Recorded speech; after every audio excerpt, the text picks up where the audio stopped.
it will be a data entry job, but they'll call it a product manager because you're entering data for a product. Whatever you need to do from a marketing standpoint in order to make your product succeed, that is what a product marketer does. We are marketers. We love buzzwords. So essentially, these buzzwords come out of our industry only, and we are only to blame. Why have so many different roles emerged? Why is there an operations role? Why are there roles in marketing? Why is there role in engineering? It's because one person can't do everything. When I joined, it was digital marketing was a new thing. Then essentially it became about growth hacking and becoming growth marketers. Terms started flying around called flywheel marketing. It became about performance marketing. And, at least in India in the last couple of years, it's become more specific about strategic marketing, product management. Unlike the rest of the world, India is the only one of the places where the job market is opening up right now. And he basically talked to me about how product management and product marketing are one of those few titles that are very vaguely defined, at least in India. That's essentially what this recurring series is about. We are going to get people to come who are working at top corporates across the country, across the world rather, and they're just going to come and talk to you guys about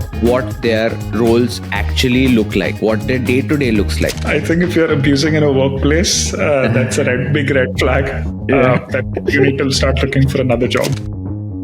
Hello. Welcome to MarktPod episode 2.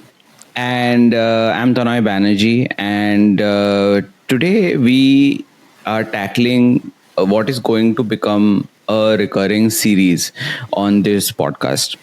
And I think it is, I know, yes, last episode's podcast was a lot more fun, where we were basically talking about alcohol. We were talking about refer to some of the best alcohol advertising campaigns. We even, let's say, for example, discussed does surrogate advertising have an effect on the last mile sales.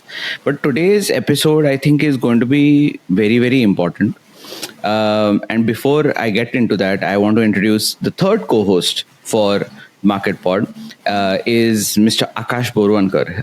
We've been friends for a very, very long time, and almost more than a decade. And we were in engineering together. I passed engineering because of him, I have to be frank.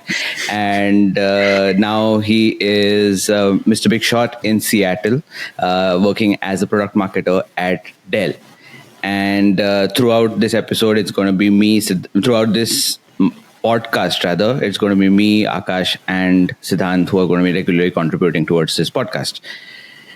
So quickly, Aakash, before we get in, I'm going to let you introduce yourself. Go ahead. Way to pile on the pressure. A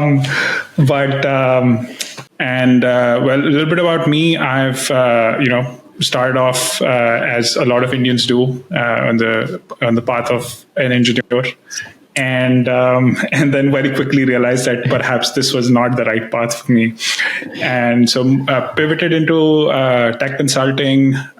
Did that for a couple of years, and then realized that I wanted to step out and explore what else the world had to offer. Got into marketing. So Tanoy was a big mentor for me as I was getting started there. And then very quickly, I realized that I needed a more solid foundation, I guess. And that led me to get an MBA here in University of Washington at Seattle. And then ended up joining Dell, where I was able to take the best of both worlds of tech and marketing and start off my journey as a product marketer. Yeah, and I think that is a very good point to talk about basically what we are going to be talking about today and what this recurring series is going to be about. So I had two very interesting conversations in the weeks leading up to this episode. Number one was with a friend who basically works as a product manager at a US-based company. And basically he had just got a promotion and he was in the process of, he was talking about how he has sucked everything out of this job. And basically I was giving him the advice that this is the best time to jump to his next challenge, because unlike the rest of the world, India is the only one of the places where the job market is opening up right now. And he basically talked to me about how product management and product marketing are one of those few titles that are very vaguely defined, at least in India, and as far as I know.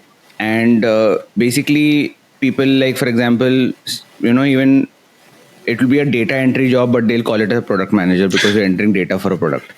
And that's essentially what this recurring series is about. We're going to get people to come who are working at top corporates across the country, across the world rather, and they're just going to come and talk to you guys about what their roles actually look like, what their day to day looks like. And that's because this will help people who are looking, who are either aspiring to go into that position or go into that specific field, or essentially looking for a switch. Okay, which is a lot of people in the market currently. So today we're going to be talking about product marketing. We're going to have people coming in for enterprise sales, enterprise marketing, strategic marketing. We're going to even have consultants. We're going to have different kinds of people coming onto this recurring series over the next few months to talk to you guys about exactly what it should look like when you guys eventually do get up to that role or you're aspiring to. Okay, and the second conversation that I want to bring up today was which will lead to exactly the problem we are trying to unpack today around product marketing specifically today, is that basically one of my friend's colleagues, she's been working at a SaaS company for the last 3 years as a product marketer. Okay, but essentially she was looking for a switch. So she applied to this another company. She basically cleared all the rounds, cleared the assignment, and she had a interview with the CEO. Now, the CEO sat down and grilled her for 45 minutes, okay, about what her current role was at the current company that she's looking to leave. And at the end of it, he disqualified her on the interview because he said that what marketing you are doing is not product marketing. Oh, really? Yeah. So that's essentially one of the things I do want to unpack with you today, Aakash. That I mean, I have about 10 years of marketing experience, and when I've seen it all. Like, I mean, when I joined, it was digital marketing was a new thing. Then essentially it became about growth hacking and becoming growth marketers. Then essentially it became, these terms started flying around called flywheel marketing. It became about performance marketing, and at least in India, in the last couple of years, it's become more specific about strategic marketing, product management. So, and these continue to be very vaguely defined in the market. So, first off, let's jump in and why don't you tell me what is product marketing? Can you give me an exact definition? And essentially, what are the functions you perform as a product marketer? I don't think it's wrong to say that it still remains vague across the world. The definition of product marketing and product management.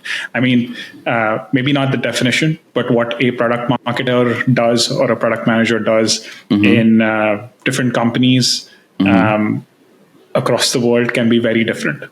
Okay. So perhaps, I don't know, I think maybe the CEO of your, the interviewer for your friend, maybe he had a very specific definition in mind of what he wanted that role to be. And that's possibly why that conversation went the way it did. Okay. But in my opinion, right,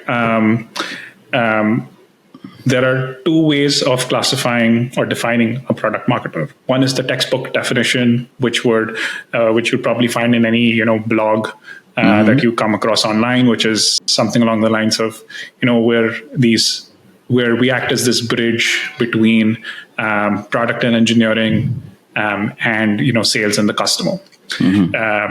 Being in the tech industry, but on the hardware side of things, I also have an additional layer that I have to deal with, which is in the form of supply chain, procurement, that sort of thing, because we're actually dealing with tangible products that you can touch and use. Correct. Right. But the more, I guess, fluid definition for product marketing would probably be along the lines of whatever you need to do from a marketing standpoint in order to make your product succeed, that is what a product marketer does. Think about this from a functional standpoint and a business standpoint. When you're, let's say, starting out your not just the role, but like a business as a whole. Right? Got it. Why have so many different roles emerged? Why is there an operations role? Why are there roles in marketing? Why is there roles in engineering? It's because one person can't do everything. And so there was a need to specialize and like have specialty experience and knowledge in one part of the business, while someone else then tackles the other part of the business. And so the product marketer, product management role sort of potentially emerged as one role when it started being defined maybe, I don't know, 15 years ago, 20 years ago, give or take, but sometime in this century, 21st century. And then as the businesses scaled, as the responsibilities of a product manager evolved and increased, the number of products in the company increased, the number of product lines increased. It wasn't just possible for one person to be doing all of that. And so then there was a need to kind of split that even further and make it a product marketer and a product manager, with the product marketer handling, the go-to-market side of things, the marketing side of things. I mean, I get that basically that whenever there is a new role, that is a definition of evolution of a role, where basically people start understanding the actual different functions when a new sort of function in a company is introduced. And then, you start unpacking that. And that is definitely the sort of, as you realize that, you require different resources for more specific silos within a particular, say, a domain of a role. Essentially, that's how it this. But I think I'll come back to what I mentioned in the start, like basically that I have now been in this industry for 10 years and I have seen different sort of, these buzzwords being this basically, we are marketers, we love buzzwords. So essentially these buzzwords come out of our industry only and we are only to blame. But so tell me, how is product marketing different from other types of marketers, say a strategic marketer or say a performance marketer, for example? How would product marketing differ from that? So I think at a ground level, right, the guiding, I guess, North Star for a product marketer is to make sure that their product succeeds in the market, that you're grabbing share through that product, building on revenue. So a product marketer will focus more on things like, positioning the product. So building on the pricing strategy or the overall packaging, whatever, overall messaging, the strategic idea behind, let's say, the campaigns or the go-to-market strategy, things like sales enablement, right? That's all under a product marketer's wheelhouse. But a company will have a growth performance marketer or a social media marketer, even for that matter. And so what really happens is that, let's take one example where I am launching, let's say, a laptop. Right? Not that I do, not that that's the product I handle, but like for the sake of argument. And so I'll focus more on building out the messaging and then passing that over along to my, let's say, social media manager, who will then be responsible for putting out the social media campaign. Got it. I'm not going to be doing that implementation piece, at least at my level. That's going to be up to the social media manager. Or let's say, in a different case, I give it to a performance marketer. Like, the idea is, get me leads. Got it. So the growth marketer, the performance marketer is going to actually do the implementation of the campaign. They'll do the A/B testing. They'll, try out different designs, different copies. I'm not going to be involved in that much at a grassroots level. I've already given the overarching guide And that's where my role ends. And obviously, if things are going really, really south, then obviously that's when I'll probably need to step in and say, hey, you're completely off base when you're doing this. This doesn't align with, the guidance that I give. Got it. Okay. So that's, I think, a very good definition, at least specifically between, I think, the differentiation between a product marketer and, say, let's say, performance marketer in that sense. But I mean, I have a question, like, in the sense that now, see, for example, I have led what was a startup before and now is a SME for the last 10 years. But let's say, for example, I also know majority of my friends like you are in corporates. And there is definitely a sort of,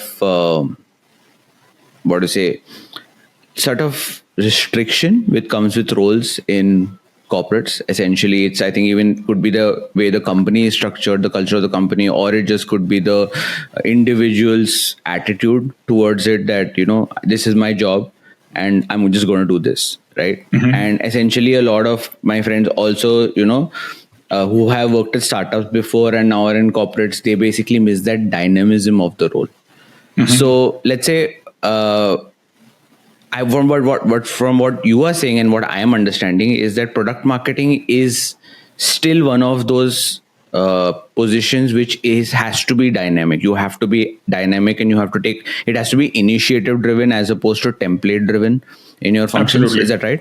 Yeah, absolutely. So, you're going to have different phases across the year, right? There will be times when you're going to be launching products, and so you're involved in the go-to-market strategy. There's going to be times when there's a bit of a lull period where you already have all your products in market. So it's not like you're going to be doing nothing in that period of time, right? So the product marketer, among all those different pillars that I kind of talked about, like the pricing, messaging, sales enablement, I'm going to be looking for where I need to supplement the work to make it better. Like if sales enablement is lacking and I'm looking at, sales priorities are shifting, because sales, like in these large corporations, are involved in selling 50, 100 different products. So you need to be, the product marketer's job also in a B2B setting is to make sure that sales isn't just focused on, completing their quota, but also selling the right products at the right time. And so it's important to be able to grab their attention. And that's what sales enablement really is. Like, it's beyond just educating them about, your newest product or giving them a refresh about an older product that needs to be sold again. It's also about grabbing their attention and making sure that they are selling the right thing at the right time. How important is it does this fall under your purview of product marketer, is your connection with your end consumer? How important is that? Very important. I don't think you can build a product or even market to a customer without really understanding them, right? And so, it's one thing when you, let's say, have a hypothesis about, like, let's say how a consumer will react, but it's ultimately still a hypothesis. It needs to be validated with real world information. And so even today, like a part of my job involves going and talking to customers, getting feedback about things like what they don't like about the product, so that I can derive insights on, basically some of the feature gaps that we have, and then pass that along to my product manager. And that's sort of my way of influencing the roadmap, right? Like, that's also part of the product marketer's job, where the product manager owns the roadmap and owns the feature development, but I have the ability to influence that.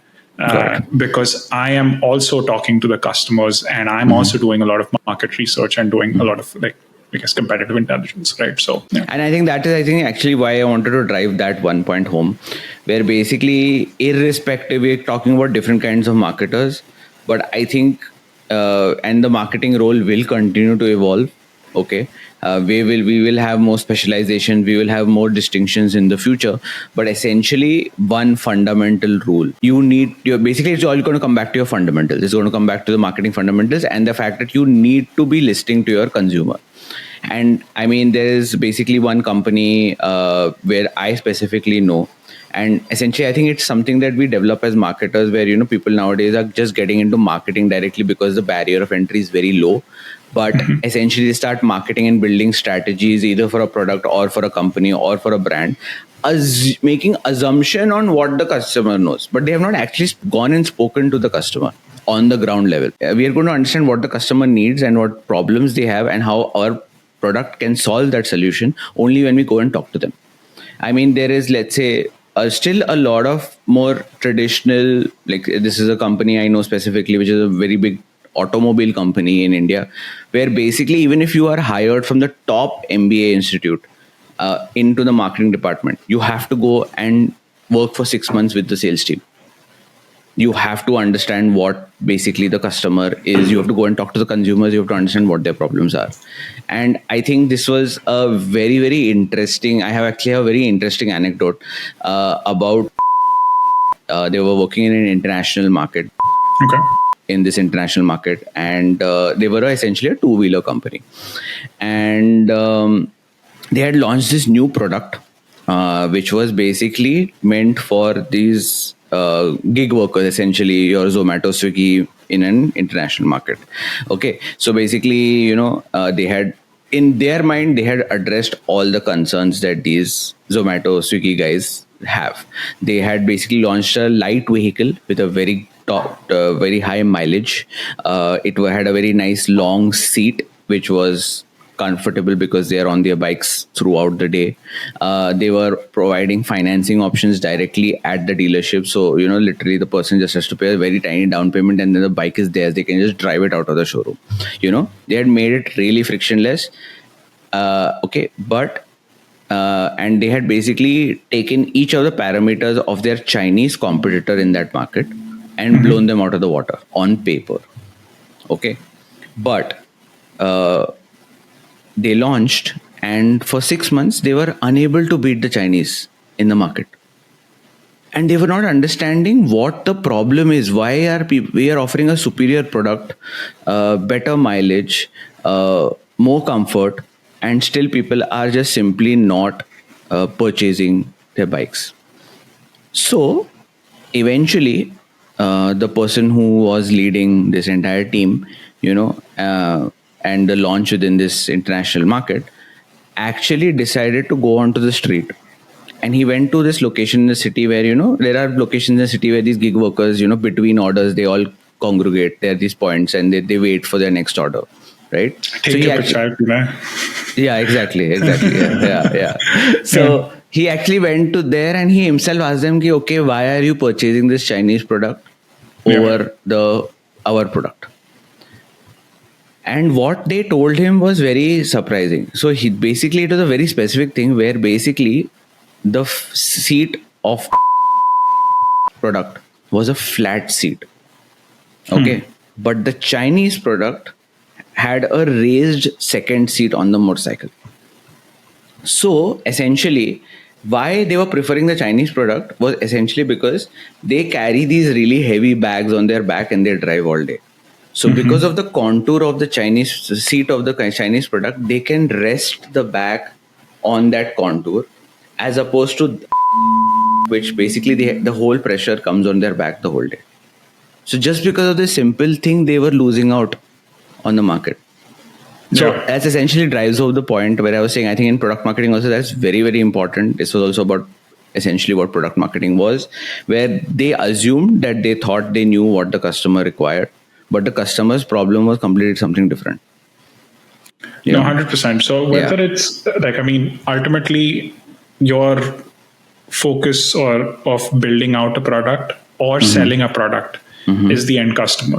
So if you don't understand the pain points of the end customer, no matter how trivial they might seem, you're not going to be able to build the right product for them. And if you don't have the right product, frankly, no matter how much of a spin the marketer puts on it, it's not going to sell because you haven't solved for the right pain points. Correct.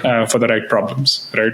So I think that understanding of the customer, their pain points, is important both of those levels, right? At the development level and the marketing level. For the marketing level in particular, because when you're storytelling and when you're defining the value prop, you can only do that for the right pain points, and when they are solved, that's how your message will echo and resonate with the customer. I want to come back to the functions of marketing one more time. So, I mean, you've mentioned about data analytics. You've mentioned about the strategy part of it.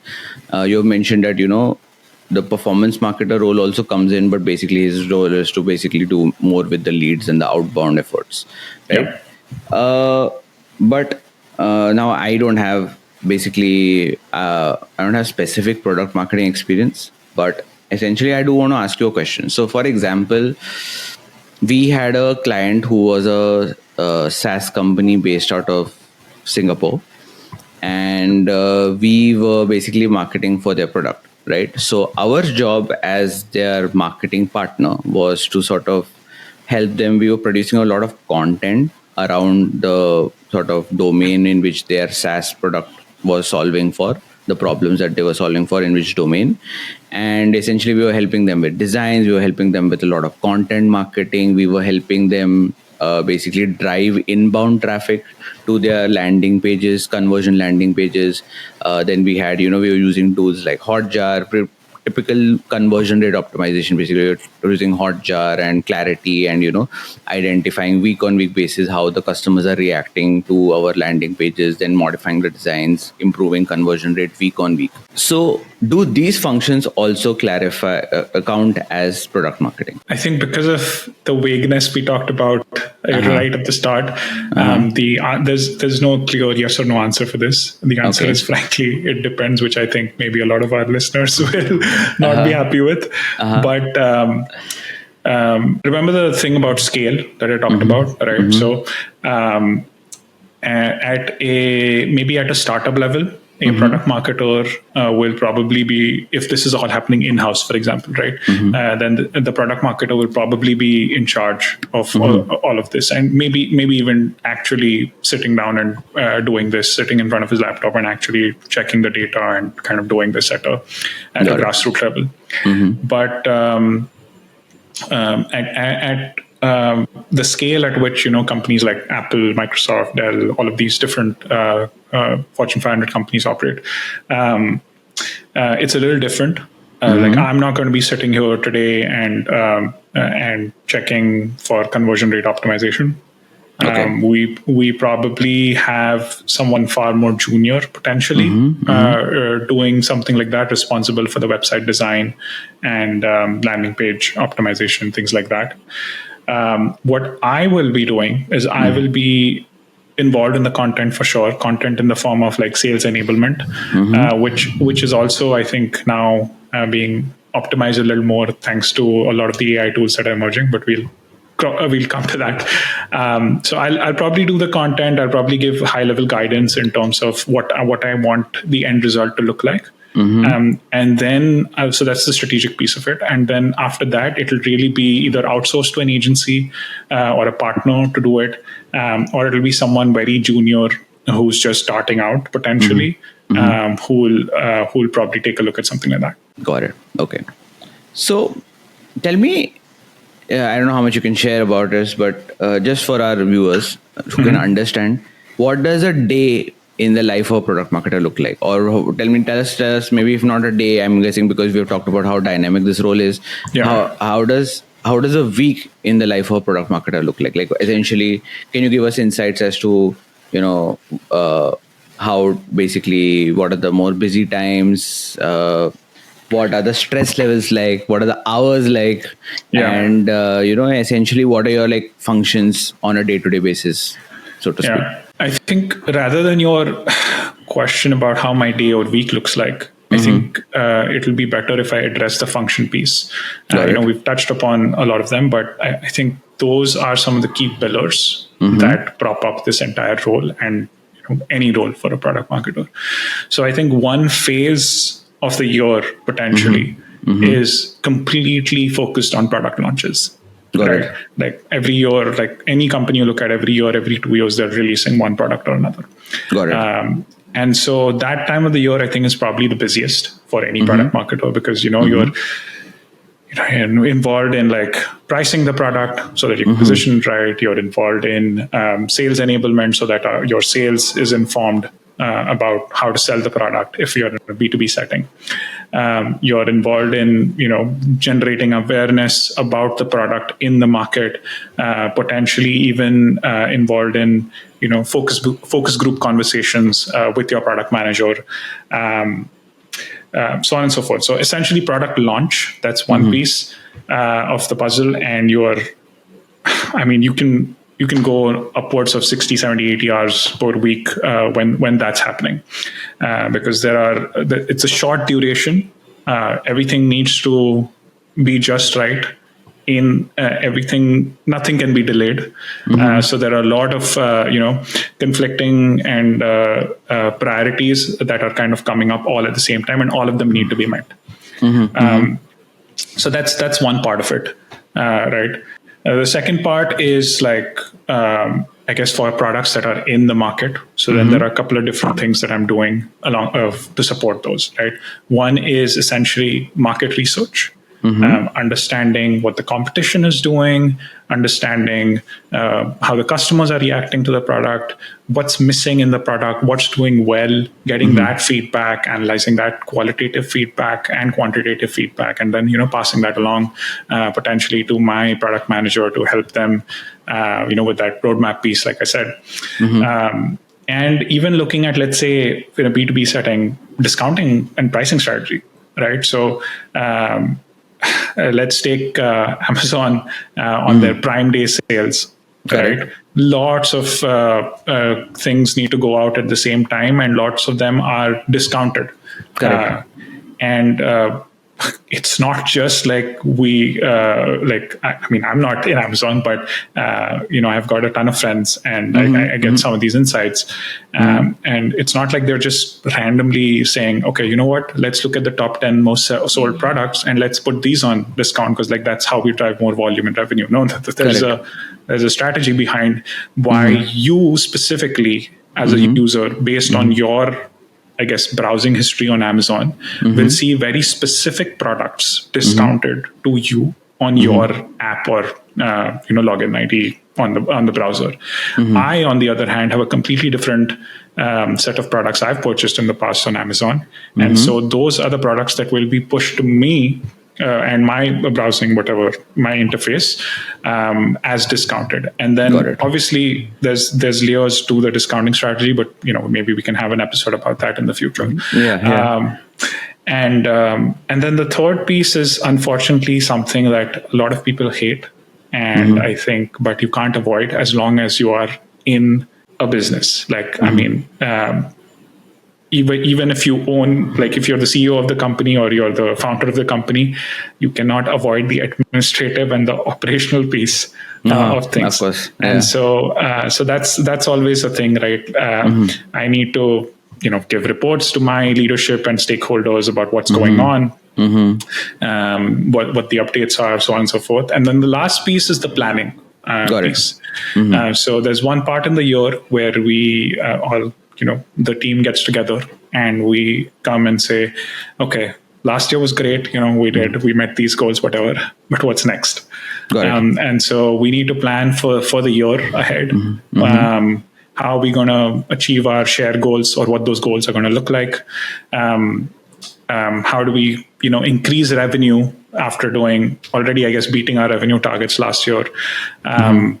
What sort of campaigns do we kind of focus on, so on and so forth. And so, of course, that also happens at a quarterly level, but you need to have an overarching sort of plan for the year, and then sort of break it down into these smaller buckets at maybe a quarterly or a monthly level, which show how you're going to be achieving that long-term goal. So I think those are the 4-5 sort of pieces to it. Understood. So, Aakash, you mentioned that product marketing is essentially what was originally derived from the overarching umbrella of product management. So, and in the market, very loosely, PM nowadays is used for product marketing also. It is used for product management also, So what is the difference between product management and product marketing? PM and PMM are very two different roles. I'm surprised that there are still people who use the acronyms interchangeably. Correct. I've heard of PM as product managers and program managers, but this is definitely a first for product marketing. Yeah.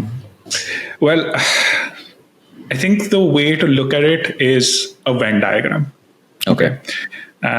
So a typical Venn diagram with two circles with one tiny piece of an intersection. Okay. That's basically the relationship that a product marketer and product manager have. In case I have not made it clear enough at this point. So a product manager, is someone who's responsible for the product development side of things. Understanding the customer pain points, prioritizing the features that need to be built, building out the entire roadmap, the vision for the product, the overarching product strategy, right? Got it. And the product and their key stakeholders, I think, are product marketers, the customers, sales, engineering, design, UI, UX, so on and so forth. Got it. Product marketers, right, are involved at only two places with the product manager. One, during the initial product development, with the assumption that there are predecessors to that product, giving insights about what that the customer is looking for, so to speak, I'm guessing. Right. But that's the inherent assumption there is that there is a predecessor to that product. Correct. Right. Yeah. So the product marketers was involved in marketing those products, and therefore they are bringing in those insights to offer to the product manager. Correct. But after that, in all of the other parts of the process that I described, which is like handling the stakeholders, building out the product, that's all the product manager's job. The product marketer won't get involved in that. Once the product is reaching maturity in terms of its development cycle, that's where the product marketer starts getting involved again and focuses more on getting the product to market and making sure it's successful in the market. Understood. Right? Now, from an overlap perspective, let me give you like an example, right? Because we touched upon this earlier in the podcast where I said, I do competitive research and I need to understand the customer as a product marketer. But then on the other, and in that same line, I also said, a product manager does the same thing. So then what's the difference?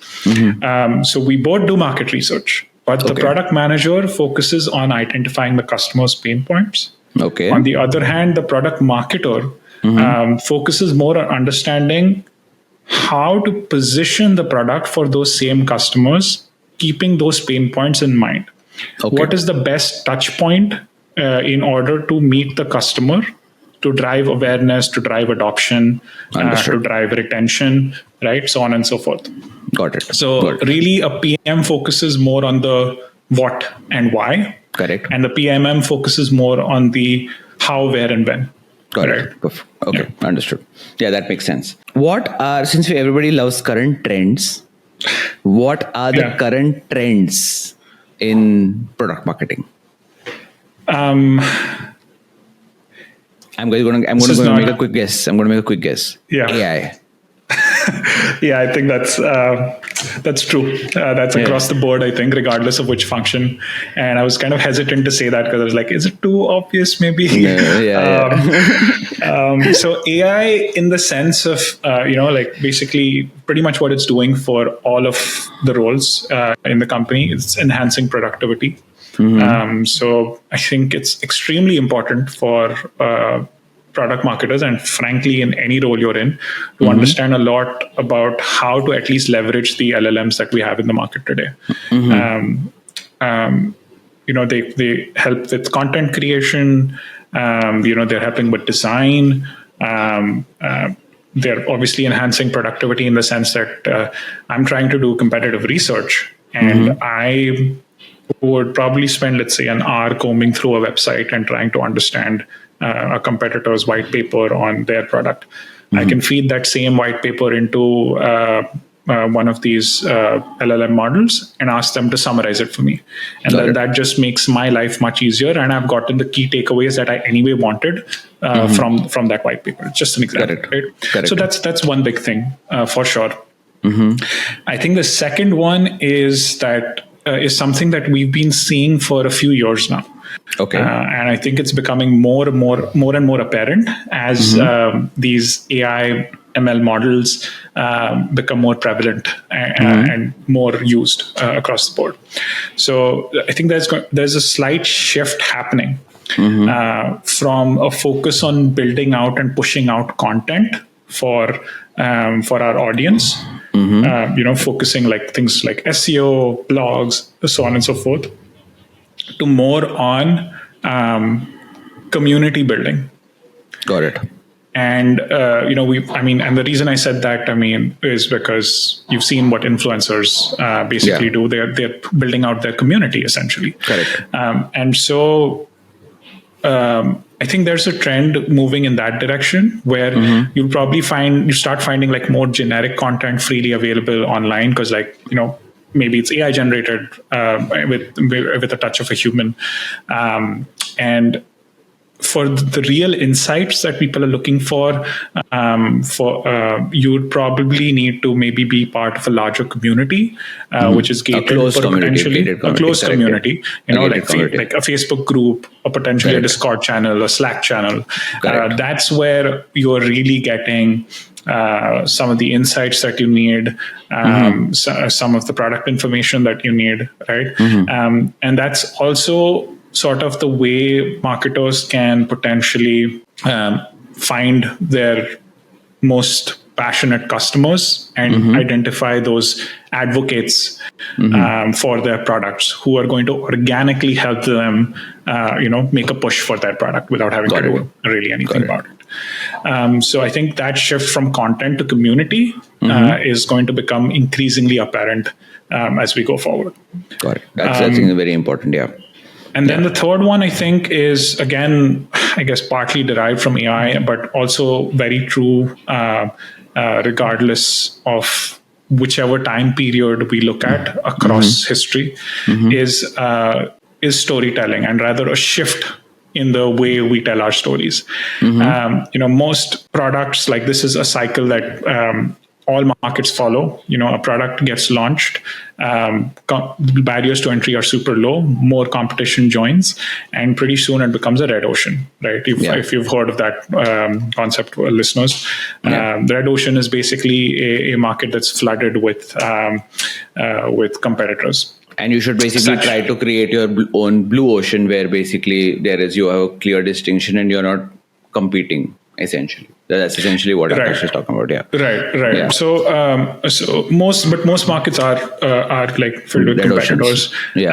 Fragmented or not is a different story. So when that happens, what also happens is there's a shift in the customer's mindset where the products start becoming a little bit more commoditized. You have 10 different laptops, 10 different phones. Your price point doesn't match, or your feature isn't really something I'm happy with. Fine. This is another company that gives me that feature. And so I'll just, next time I'm buying a product, I'll move to them. Right. So it's no longer enough to talk just about, like the features that the product has offered and the benefits. It needs the value prop as a whole needs to be tied in together better with the entire story of the brand. Got it. And the why it matters needs to be much more clearly defined than ever before, because the AI is already building your content for you, and the customer is already used to reading all of that content. Correct. So unless you really have something that can hook a customer and make them believe that, or for the message to resonate with them, that this is something that will really solve a problem for me at a fundamental level and that I can't really do without. Unless that message really comes across, you're not going to be able to sell your product and get more share in the market for very long. Correct.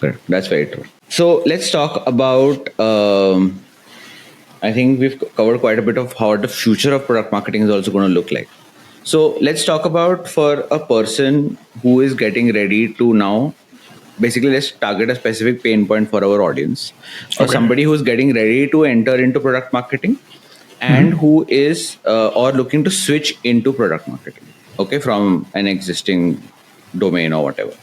So, what are the most important skills they should develop, basically, to target a future product marketing role? So I'd divide them into soft and hard skills, like any person would. I think from a soft skill standpoint,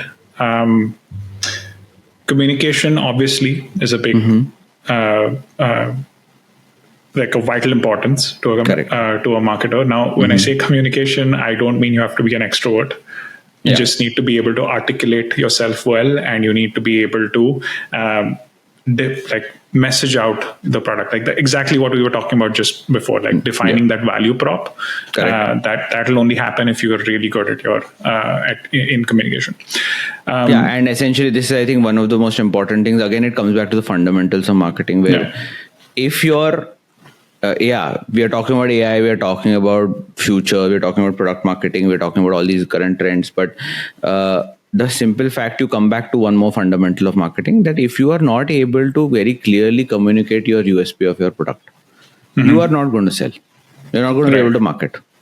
Right. So that's another fundamental of marketing, which even holds true today. So that's essentially another sort of lesson for this, that you need to learn to communicate your USP of your product with clarity, essentially. Absolutely. Yeah. I think the second one would probably be stakeholder management. If I haven't said this enough, you're talking with sales, the customer, product managers, a lot of other different teams, and it's a balancing act, right? When do you push someone to make sure that the job gets done, versus when do you really pull back and say, like, look, this is something that I can get done. I don't really need to force them to do it, or this is not a priority that should be, even if it's a priority to you. Right. Correct. So basically, picking your battles. That's a skill by itself. Knowing not when not to abuse them. Also, learning when not to sort of ensuring that you're on mic. Your mute. Your mic is muted when you are when you're sort of wife is giving you basically is yelling at you because your stakeholder has called you at the wrong time. These are also important skills in stakeholder management. I think if you're abusing in a workplace, that's a big red flag. That you need to start looking for another job. But no, I mean, I can like the culture, and I can like the money, but I mean, I can still abuse my stakeholder. That's fine. Okay. Let's agree to disagree, and maybe table that part of the conversation.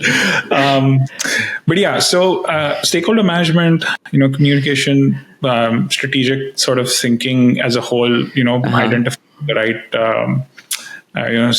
like channels, the right for your product, being able to kind of understand what campaigns, what will work for the customer. I think keeping that's what I mean by strategic thinking, really, like while keeping the customer front and center.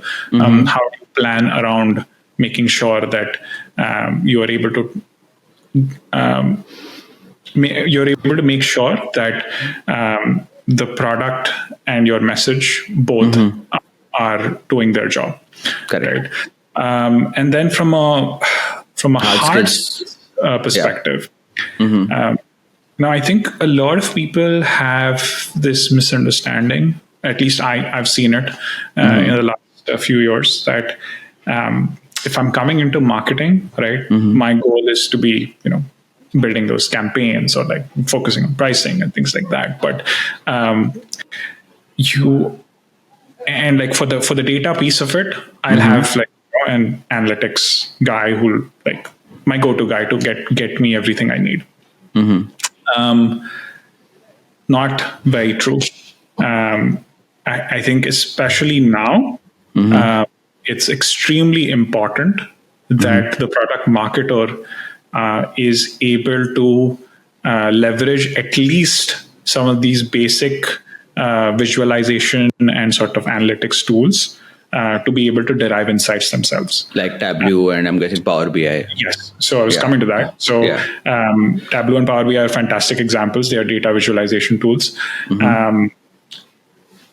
I can't constantly rely on a data analytics guy who has his own job for other 10 different projects to be able to pull data from a database. Because that's a blockade, that's a point of friction. If I want to, let's say, release a campaign next week, if the data analytics guy isn't free for the next 3 days, am I just going to sit here and do nothing? No, I obviously need to be able to do that myself. So I think understanding also how to maybe write a SQL query potentially could be also very helpful. So I think these two things are very important from a data analytics standpoint. I would say also, sorry to just interject here. I think I think it would be very important for you to be able to have that sort of overarching picture of, you will basically as a product marketer be getting tons of numbers, right? So essentially how you can use these tools, to extract the most relevant numbers, to tell the story of the results, so to speak, of basically communicate very clearly to your internal stakeholders as to what is the customer actually saying, and how those numbers which are there and which you're extracting and which you're visualizing using these tools is actually is corroborating your sort of story about your customer. So I think that is also, I think, very important. 100%. So I mean, just taking the numbers by themselves and then building out like if this is like, a chart and there's a trend line, I just can't look at the trend line and say like, oh, it's decreasing, so that means that this products are done. It's important to be able to understand the context behind it, what went behind the building those numbers, and then extrapolating the reasons behind why those numbers are what they are. Correct. So again, it's like, and that's what will tell you the full story. Right? It's both qualitative aspects and quantitative aspects that kind of give you the full picture of things. There's actually this very good, I mean, I don't know how many of you are fans of Mad Men over here, but I personally is one of my favorite shows. And essentially not because of the depraved shit that Don Draper gets up to, but basically also because it's about a advertising agency and, we're marketers and, right? We really like the campaigns. And there's this one episode where basically one of the characters is basically doing advertising campaigns, or I think marketing the account for a television brand. So this is back in the 1960s when obviously US was more racially divided than it is now. So essentially they're talking about a television. So essentially he takes a look at the graph and he says that sales are dropping across the board. But when he actually gets into the numbers, he actually sees the numbers when he takes it more, that the fact is that television is being bought by more African Americans than the white Americans at that point of time. And he actually builds out a strategy where then that television should basically be marketed more towards African Americans, because that is like an untapped market for this television brand. And now this is back in the 1960s. So if you can imagine. So I know we're coming back again and again to the same theme over here, that yes, we are in the age of AI. We are basically there is a lot more things that are happening, the evolution of marketing roles. But we're again and again coming back to the simple fundamentals of, there's underlying fundamentals of marketing which were true before and which are true even now. There's just a little bit of packaging on top, but essentially there's a lot of jazz on top, but essentially the fundamentals of marketing still hold true. Right, Aakash? Yeah. 100%. So I think the medium has changed. Correct. The channels have changed, but at its core, it's still the same. Exactly. Yeah, absolutely. What is the career advice? Let's say I'm ready to I am being convinced by MarktPod episode 2 on product marketing, and I think our wives are laughing at that joke, because essentially, no, we're As not the first few expecting listeners of this episode. exactly. They're laughing at us, not necessarily the joke was good. They're laughing at us basically. But essentially, what is the career advice? What is some career advice you would give to someone looking to switch into product marketing or looking to start their career as a product marketer? I'm not going to deny that. The market today, and frankly, going forward, is going to be quite tough. And the way I think to really begin, if you have absolutely like zero experience in product marketing, is to try and get any sort of marketing role as a starting point. So ideally, if your company gives you that kind of flexibility, you want to see if you can potentially shadow the marketing team, make an internal switch, and then get experience that way. If that is not a viable path for some reason, then you might find opportunities, let's say, in a startup or as a freelancing job, or potentially as a volunteer or an internship opportunity. Those are some paths I think to take to at least build some experience or get some experience under your belt. Got it. So that you can ultimately then apply what you've learned at that niche level, which is product marketing. Got it. And I think Aakash is a very good testament to that pathway, because he was in tech consulting. He joined my company, got very hands-on marketing experience, then sort of solidified that with an MBA, and then eventually now is a product marketer. Aakash, so this is one couple of ways to basically do it as sort of key career decisions you can take.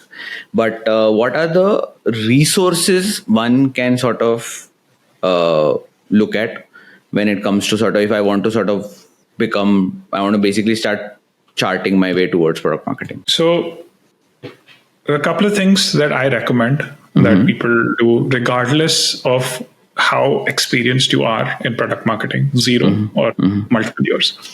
And I do this exercise quite regularly. Got it. And this is what really just helps train my thinking, right? What I do is I look at a product, let's say parachute. What do you think of when I say parachute? Coconut oil. Coconut oil. Okay. And so parachute coconut oil, when you think of that product, what do you immediately think of using that product for? Basically put it in your hair. Right. Yeah. So now that's the standard application that Parachute has kind of been advertising for and talking about all its time. Take 2 steps back and now think about how else that product can be used. If you were a marketer for this product, what else could you have done and how could you have positioned that product for something else entirely? Now, basically, with I think you're very right, because, for example, nowadays, now coconut oil is very useful for not Parachute particularly, but coconut oil people are using now. It's very health benefits for using it while cooking. There you're talking about coconut oil. We give it to our dog, basically, to sort of add it to their food for their overall sort of fur health and stuff like that. So these are some new applications which have come up. But always age-old thing has been put it in your hair. Right. Exactly. So then that basically tells you what how many opportunities have been lost potentially with that product, right? So so this is what a product marketer's also job in some ways entails. Think your North Star, your guiding principle is that you want the product to succeed and generate revenue. Correct.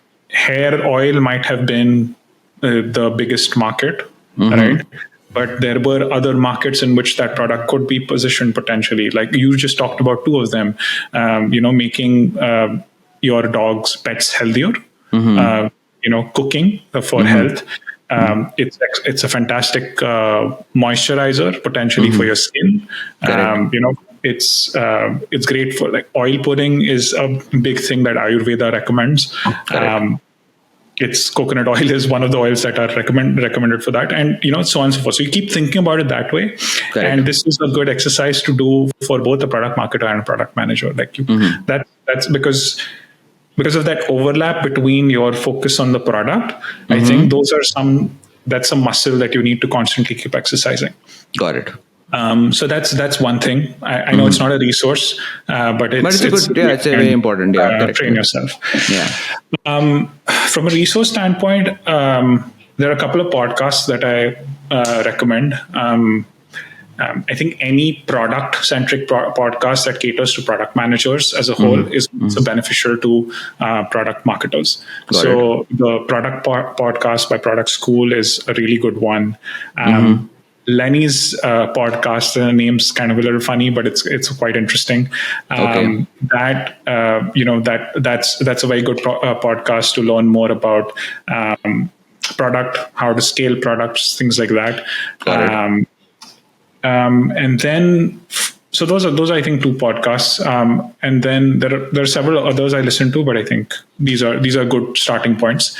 What about Product Hive? Product Hive and Product Marketing Alliance, these are also two more podcasts. Right? They're also like they're communities as a whole as well, but they are a little, let's say, infrequent in their podcasts, publishing their episodes. Understood. So because it's all community driven, it's all volunteering, and so if you want regular content, it's not something I recommend. But I mean, they still have enough content if you want to go in and listen.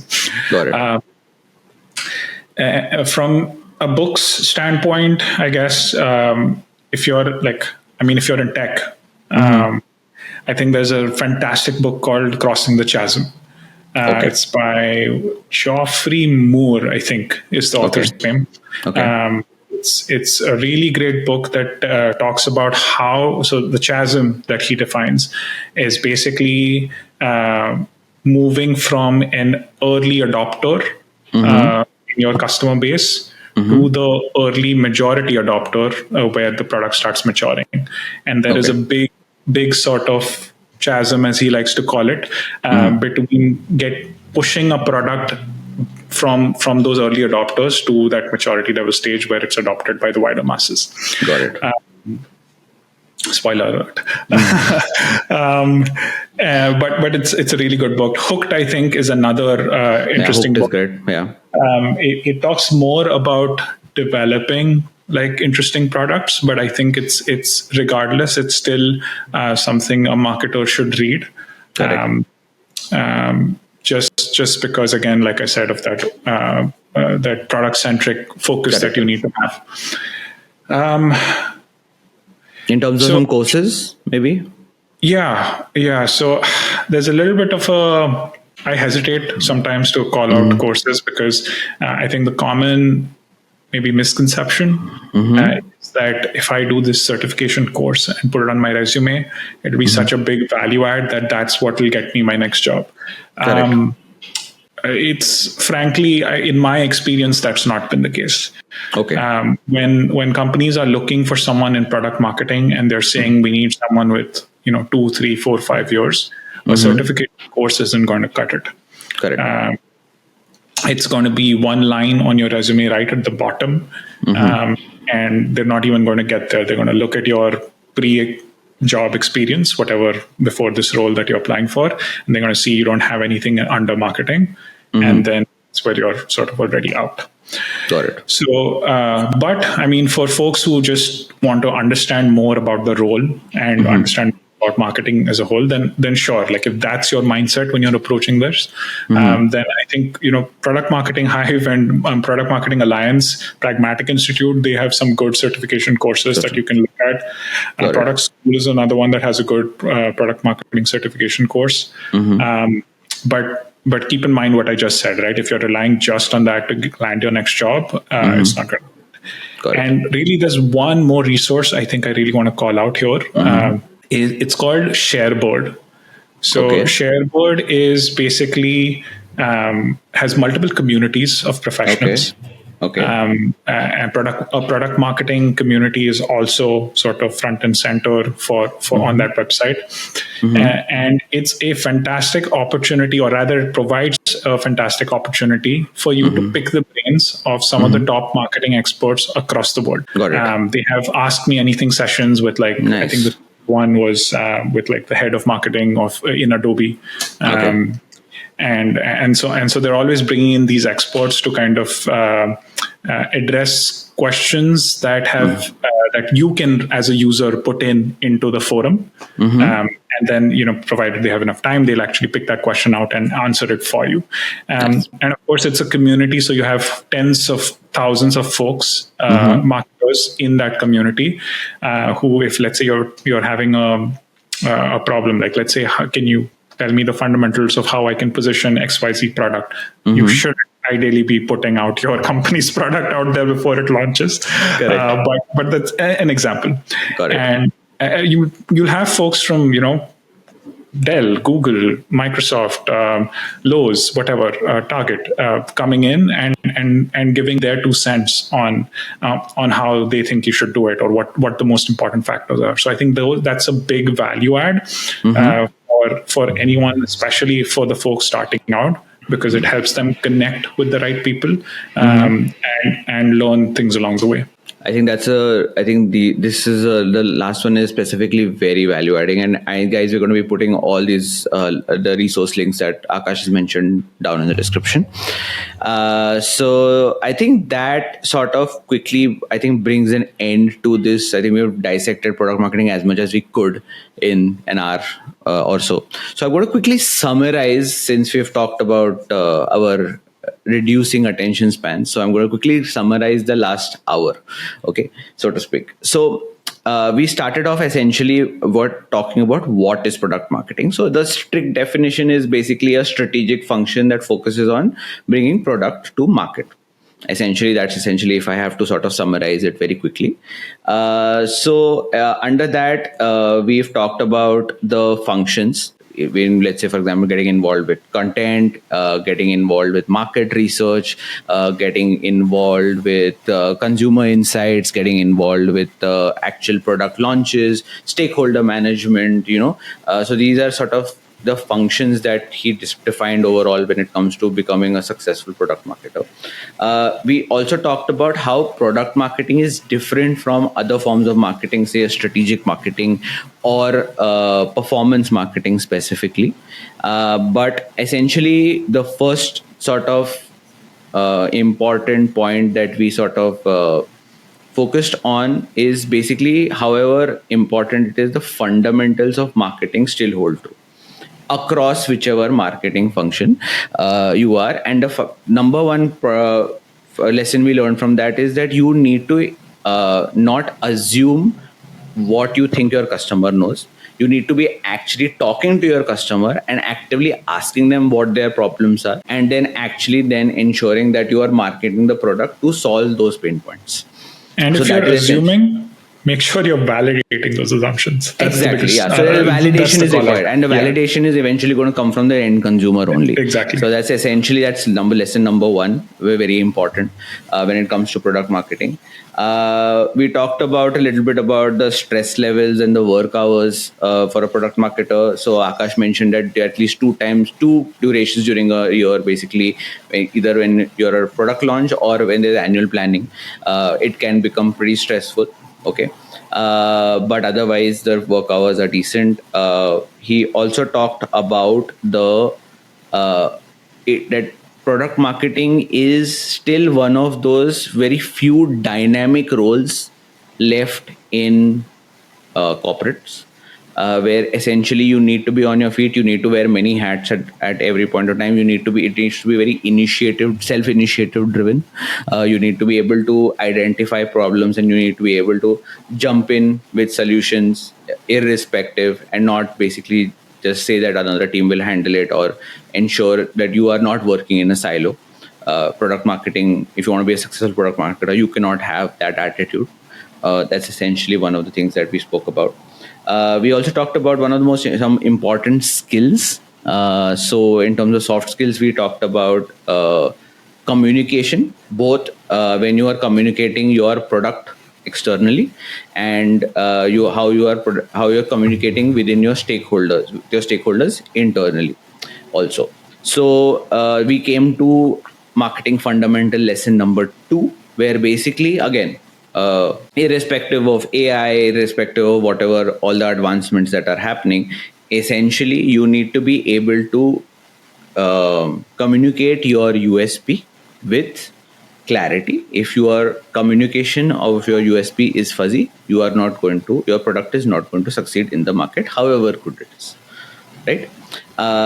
Stakeholder management is one very important thing he talked about. He also talked about,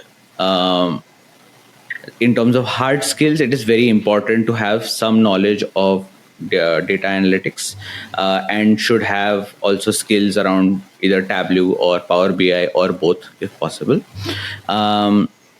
We talked about the future of product marketing, where basically, because of AI, essentially now if we had not reached content saturation before, we're definitely going to be reading it now, because let's say, for example, people with the help of AI are creating a lot of content.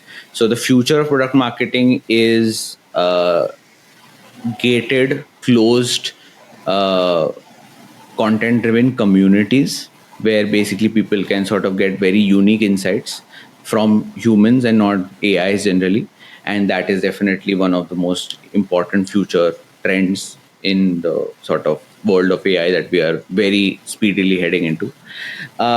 In terms of career advice, basically Aakash talked about how either if you are looking to become a product marketer eventually, or looking to make a switch into product marketing, you should internally look for a switch to move to your basic marketing team, develop your fundamentals of marketing, and then eventually aim for a product marketing role. Okay, it's not a role that is available for a fresher just like that. Or otherwise, basically look to freelance, volunteer, or even join a startup as a marketer, build your base and fundamentals, and then jump into a more specialized product marketing role. And of course, we've talked about some great resources which we are going to be putting in the description. So I think that about summarizes today's episode. We're going to be doing more of these recurring series in the coming months. We're going to be talking to people from Microsoft, Google. We're going to be talking about and the top corporates out there. We're going to be talking to people in different roles. So basically, to give you guys the best information and to be able to take your next career step with all the information unfiltered possible. All right. Thank you so much. And we see you guys in MarktPod episode number 3. Cheers, folks. Cheers.